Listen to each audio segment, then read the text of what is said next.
Did you know that currently Argentinians use up to 5 different exchange rates to estimate the value of the dollar in their transactions? Furthermore, this country boasts one of the highest inflation averages in the last few decades worldwide, with a figure exceeding 115% annually. To make matters worse, in 2023, they experienced one of the most severe droughts in their history, worsening the situation even further. For all these reasons, today we invite you to an extraordinary journey where you will discover the daily life of the inhabitants of Argentina under the economic crisis they are experiencing.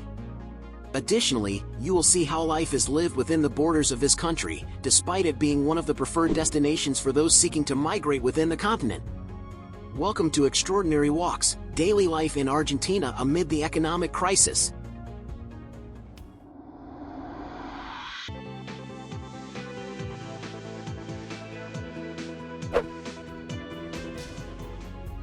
Its national currency, the peso, is plummeting uncontrollably, despite the efforts of both the current government and previous ones to keep it afloat.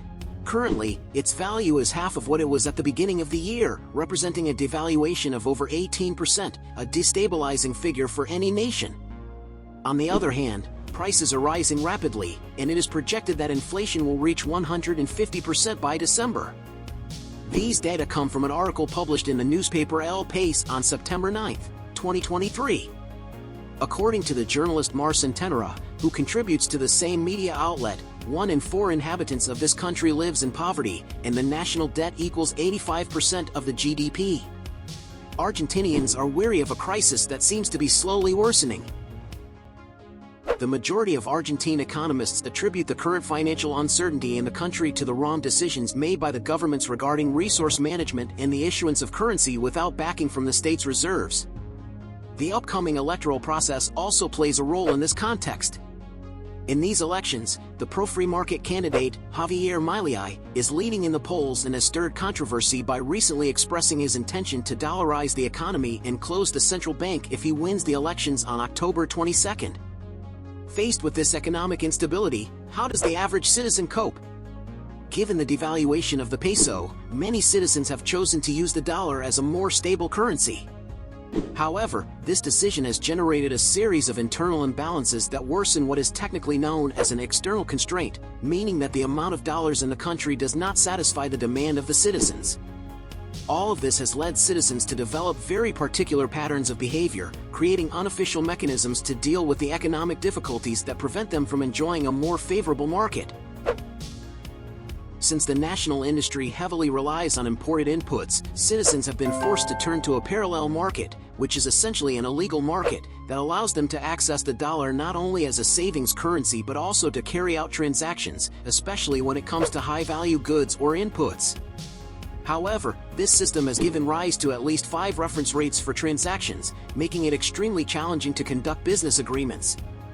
In summary, the value of the dollar in this country can vary depending on the system used, and there are gaps of up to 100% in the relationship between one system and another. According to a report published by BBC Mundo News in August 2023, the government's goal was to reduce the so-called gap between the official dollar exchange rate and the financial or parallel dollar rates. However, the efforts to achieve this goal, instead of providing solutions to the citizens, have further complicated the daily lives of the inhabitants of this country. In this regard, the International Monetary Fund has demanded that the Argentine government finally regulate the value of foreign currency in their country and improve its use system to halt the deterioration of the citizens' quality of life and enable the nation to settle its debts. This is mainly because the IMF is currently the country's primary creditor, with Argentina owing around $44 billion in debt contracted during the government of Mauricio Macri. Dola Horo. This is the rate at which Argentine savers can access the official dollar market.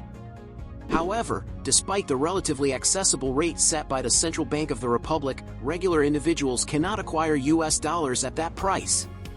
They must pay a 75% surcharge and can only buy a maximum of $200 per month, subject to certain requirements that only a minority can meet. Due to these limitations, many savers turn to the illegal market to acquire foreign currency.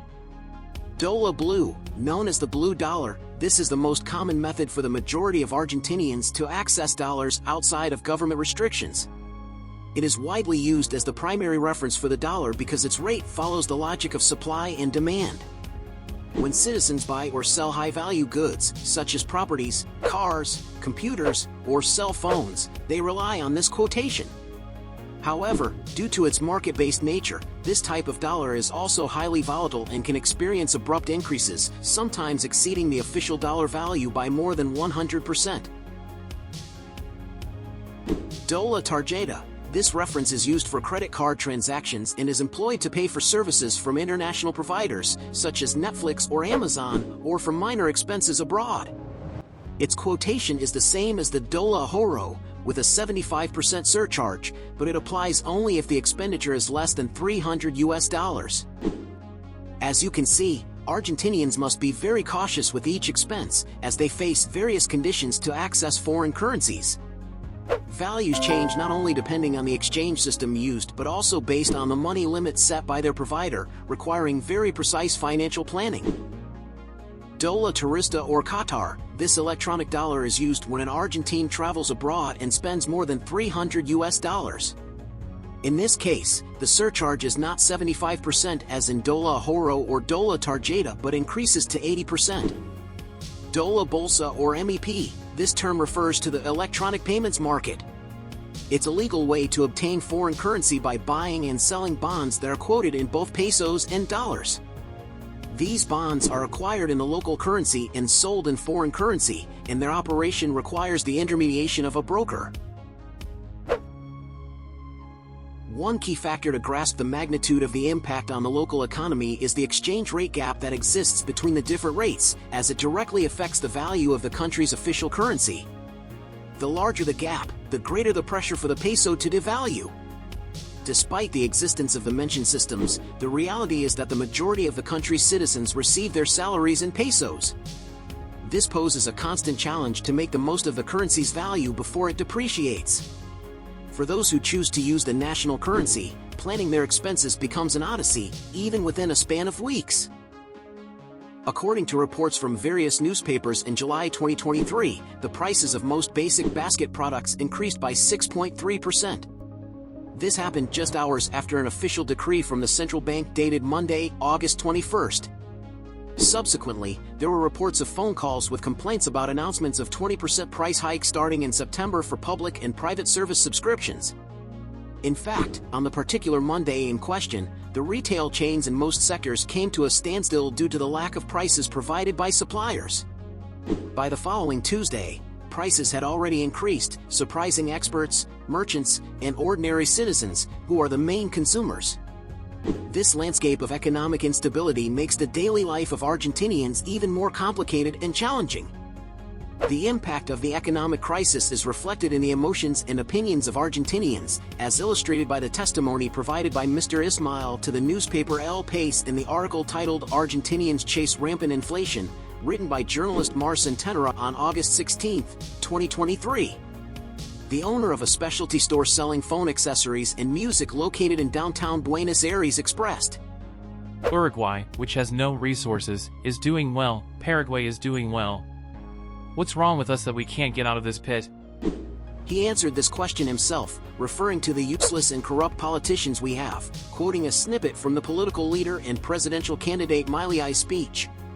In his words, the merchant pointed out that the list of imported products is in dollars, so they all increased by 20% between Friday and Monday. However, he doesn't know at what price to sell domestically manufactured products. While the price should remain at least until next week, he chose to increase them by 10%. Concluding his testimony with the statement that, "You never know here, that's why you have to protect yourself." Another example can be found in a nearby cafe, where the owner explained to the journalist that he has raised prices by 5% and plans to repeat the strategy starting next Monday, a week from now. He expressed, "You can't raise prices by 20% all at once because you scare off customers. Due to high inflation, if you don't have a solid structure, it's difficult to recover and pass on all the costs to prices, which used to work well for him a year ago." He also mentioned that other cafes have opted to reduce the size of croissants and muffins, and he has eliminated expensive items like nuts to cut costs. One citizen expressed his frustration, saying, This country is going to hell. We're stuck between a madman, Milei, and this corrupt government. This person, angered by the encroachments on his rights, concluded the interview by mentioning that in the previous primary elections, he voted for the conservative former Minister of Security Patricia Bullrich, but if she doesn't make it to the second round of the elections, he would prefer to vote for Milei rather than the Minister of Economy and Peronist candidate, Sergio Massa. With these testimonies, which are just a sample of the many voices of citizens opposing government policies, we have reached the end of our extraordinary walk today. We hope you've enjoyed our video.